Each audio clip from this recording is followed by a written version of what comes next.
What is going on, ladies and gentlemen? Randy here with RTS Mobile Gaming, bringing you another awesome video today. We are playing the Lord of the Rings Rise to War, and we are talking about Season 7 Tactics Evolved Witch King with Alchemists Tactics Evolved versus Gandalf the White Tactics Evolved. I keep saying it.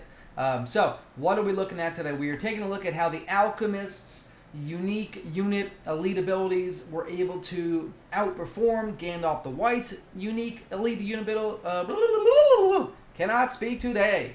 We will see how the Alchemists kill Gandalf the White. Okay? Get excited. Here we go. So, into Gandalf the White's build. He's got a very strong build. A lot of 4-star and 5-star gold max refined equipment on him with the unique weapon.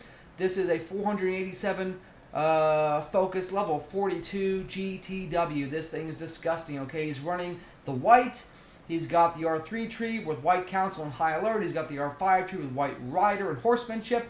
And overall, he's moving into a strong pew-pew-pew-in-your-face build. Okay? He's got Critical Care on the accessory. He's got Tranquility on the helmet, which is fantastic. He's got plus focus on Golden Skin. And then Galamdring, of course, is his unique sword, which is beautiful. Okay? Okay, so the unique elite unit abilities he's using here, he's got Cataphracts, where he is using the Blessed Armor, reducing the damage they take by 12.5% for the first 3 rounds. This is actually a very powerful ability, combined with the fact that they already take, he's got 22.5% damage mitigation between his other 2 abilities, so this puts him up to 34.5% total damage mitigation for the first 3 rounds, hands down. Very strong. Then we have the Cavaliers. The Cavaliers are going to have the Traveling Light ability, which is their elite level 1 skill, giving them reduced damage received from ranged and a 90% chance to evade the first 2 attacks. This is the big deal. If you can dodge 2 30,000 damage attacks, you've now dodged 60,000 damage, okay? And then lastly, the Bone Knights aren't quite elite just yet, okay? He is probably suffering from the same thing I am, which is a lack of gold.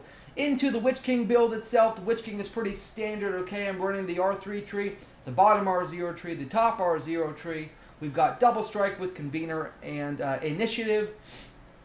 For the items, this is slightly Season 1 old school version of the items. I'm not using Anti-Madness Helmet. I'm using +2 attack and Anti-Stun. And then for the accessory, I'm not using Pursuit. Again, this is a Season 1 oldie but goodie build with Opportune Strike, okay? So I'll be dealing huge damage with an additional +2 attack, okay? We've got Anti-Burn on the chest just because why not? And then lastly on the weapon, we've got Cutlass with allied melee unit damage.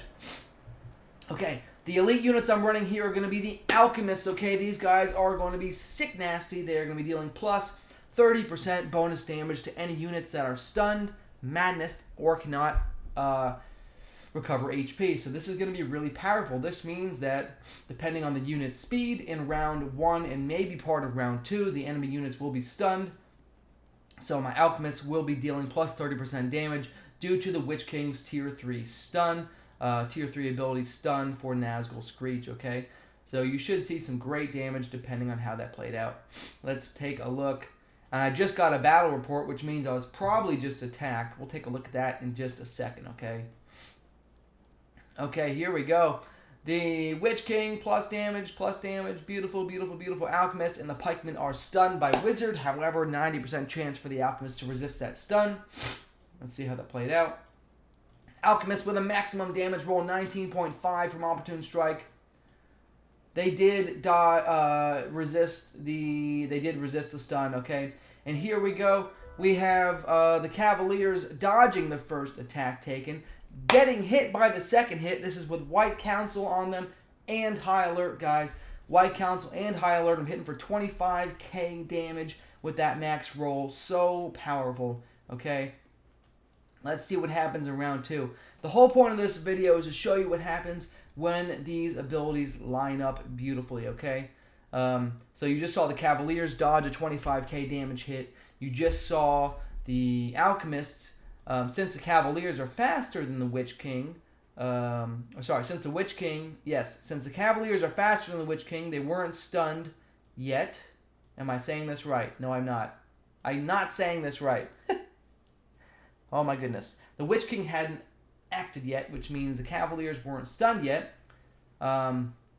Therefore, they did not receive the bonus 30% damage received in round 1, which is interesting. So that means that the Witch King will not work with the Alchemists, giving the bonus damage in round 1, but they will receive bonus damage in round 2. The Cavaliers and the Bone Knights are both stunned going into round 2.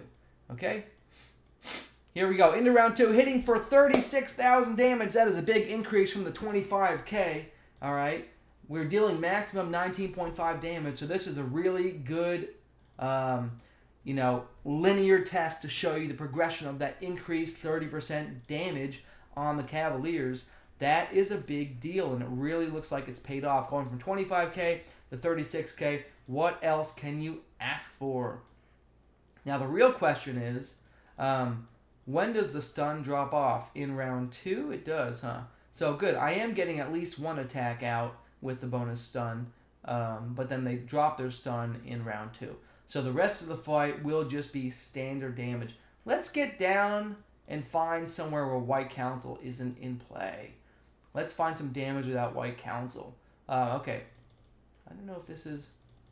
This is damage without White Council. White Council has disappeared from the Cataphracts, but they are still taking 34.5% reduced damage received from all melee sources, the Alchemist being a melee source. Still dealing very little damage to the Cataphracts, even without White Council. Going into round 4, that will drop off of the Cataphracts. Probably after I attack them, I'm wondering. No, after they attack me. Okay, so let's see what happens here in round 4. The Cataphracts did receive the Blessed Armor in rounds 1 through 3. It has dropped off here in round 4, which is great. So I should deal more damage after that. Let's see here. They hit the Cavaliers. Here we go. Hit the Cataphracts for 30k damage. That is a nice increase from the 25 that you just saw. I will take it. All in all, guys, as you can tell, some very strong performance from all 3 of the unit abilities on the field. Okay, the Alchemists were able to gain an additional 11,000 damage output from Significant Assault. The Cataphracts were able to massively mitigate my damage dealt for the first couple rounds, saving about 5,500 damage. And then the Cavaliers were able to dodge the first couple hits, dodging a 25k hit from the Alchemists. Alright, so that's the video. Elite unit abilities here in Tactics Evolved. These are beautiful and glorious, and I love them. Like and sub, okay? Randy out.